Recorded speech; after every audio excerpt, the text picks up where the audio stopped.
ফের চালু calling visa, আবারও বাংলাদেশ থেকে কর্মী নেবে মালয়েশিয়া। মালয়েশিয়ার বিভিন্ন সেক্টরে কর্মী সংকটের কারণে কলিং ভিসায় আবারও তারা কর্মী নেবে। এই কলিং ভিসায় আপনারা যারা বিদেশে যাওয়ার জন্য আগ্রহী, তারা কবে থেকে এই কলিং ভিসার মাধ্যমে বিদেশে যেতে পারবেন?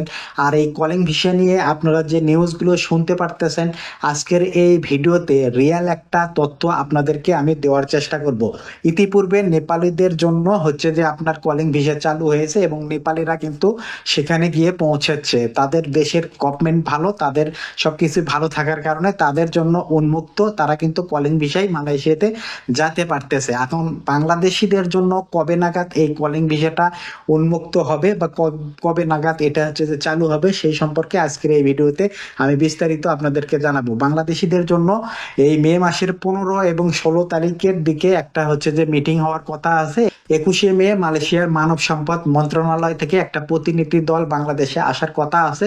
তারা যদি আসে তাহলে এখানে একটা বৈঠক হবে এবং সিদ্ধান্ত হবে কিভাবে কর্মীগুলোকে প্রেরণ করা হবে। এবং ইতিপূর্বে 18,000 শ্রমিকের ভিসা হয়েছিল, তারা কিন্তু মালয়েশিয়াতে যেতে পারেনি। তাছাড়া অনেকেরই ভিসা অনলাইন হয়েছিল, সেগুলোরও কিন্তু নিষ্পত্তি হয়নি। এইসব বিষয় নিয়ে আলোচনা হবে, দুই পক্ষের আলোচনার মাধ্যমে ঠিক করা হবে এবারের কলিং এর লোকজন কিভাবে মালয়েশিয়াতে যাবে। তবে ধারণা করা হচ্ছে যে লোকগুলো মালয়েশিয়াতে যেতে পারেনি, এই 18,000-এর লোকজনের ভেতরে যারা আছে, তারা প্রথম অগ্রাধিকার পাবে। এদেরকে হয়তোবা বিশেষ কোনো সুবিধার মাধ্যমে পার করা হবে, হয়তোবা স্পেশাল পাস দেওয়া হবে, দিয়ে তাদেরকে মালয়েশিয়াতে ঢুকে নিয়ে পরে কোম্পানির আন্ডারে হচ্ছে তাদেরকে কাগজপাতি করা হবে।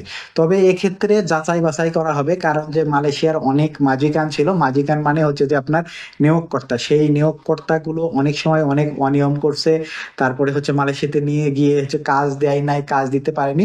এই সব বিষয় কিন্তু যাচাই বাছাই করে, বা কোনো মাঝিখান যদি চায় বা নিয়োগকর্তা যদি চায় যে আমার লোকের প্রয়োজন, তখন এই 18,000 লোকজনের ভেতর যারা লোকজনগুলো হচ্ছে যেতে পারেনি, তাদেরকে যাচাই বাছাই শেষে বিশেষ মাধ্যমে, স্পেশাল পাসের মাধ্যমে হয়তোবা মালয়েশিয়াতে যাওয়ার মানে প্রক্রিয়াটা সম্পন্ন করা হতে পারে, এইরকম একটি ধারণা করা হচ্ছে। তবে এবারের কলিং প্রক্রিয়াটা কি রকম হবে এটা কিন্তু এখনো ধারণা করা যাচ্ছে না।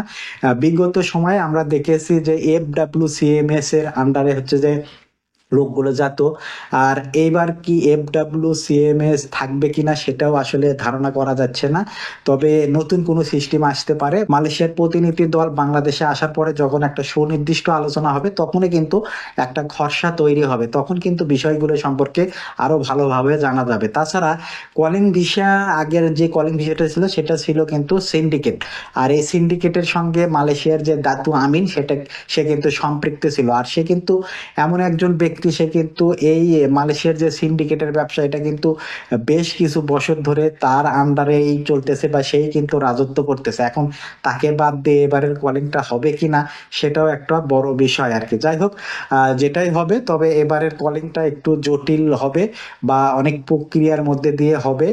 যেটাই হবে সেটা কিন্তু কর্মীদের জন্য ভালো হওয়ার সম্ভাবনা আছে, কারণ আগের কলিংগুলোতে কিন্তু সিন্ডিকেট ছিল। FWCMS যেটা ছিল এটা কিন্তু পুরোই সিন্ডিকেট, আর এই সিন্ডিকেটটা কিন্তু দাতু আমিনের হাত ধরেই চলতো। তো যাই হোক, এবারের কলিং এর আলোচনা যাতে খুব দ্রুত ফলপ্রসূ হয় এবং খুব দ্রুত কর্মীরা যেতে পারে। মালয়েশিয়াতে প্রচুর ধরপাকড় এবং অনেক পুরনো লোক 12-13 বছর থাকার কারণে তাদের ভিসাগুলো রিনিউ না হওয়ার কারণে তারা দেশে আসায় অনেক সেক্টরে লোকজন খালি হয়েছে। তবে সব সেক্টরগুলোতে লোক বেশি নাও নিতে পারে, তবে কনস্ট্রাকশন সেক্টর, তারপরে আপনার হচ্ছে পাম বাগান, এই সেক্টরগুলোতে কিন্তু প্রচুর পরিমাণ লোক নেবে। তবে আপনারা একটু, যারা এখন কলিং ভিসে যাওয়ার জন্য আগ্রহ প্রকাশ করতেছেন, আরো কিছুদিন অপেক্ষা করেন।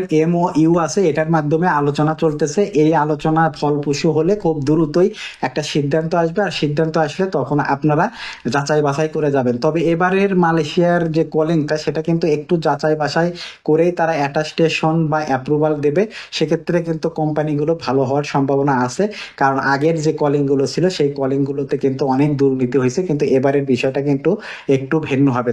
তাছাড়া মালয়েশিয়ার জেটিকেতে যে সকল কোম্পানির নামে অভিযোগ বা রিপোর্ট আছে, সেই সকল কোম্পানি কিন্তু তারা অ্যাপ্রুভাল বা অ্যাটাস্টেশন পাবে না এবং তারা লোকও নিতে পারবে না। এতে করে আমাদের দেশের কর্মীদের জন্য ভালো, যে সকল কোম্পানি ভালো তারাই শুধুমাত্র অ্যাটাস্টেশন বা অ্যাপ্রুভাল পাবে এবং আমাদের কর্মীগুলো গিয়েও ভালো থাকবে। সুতরাং আপনারা তাড়াহুড়ো করে না গিয়ে একটু ধৈর্য ধরে অপেক্ষা করেন এবং রিয়াল অথেন্টিক মানে তথ্যগুলো পাওয়ার জন্য আমার এই চ্যানেলে যুক্ত থাকুন। তবে এটা সত্য, মালয়েশিয়া খুলবে এবং মালয়েশিয়াতে কর্মী সংকটের দেখা দিয়েছে।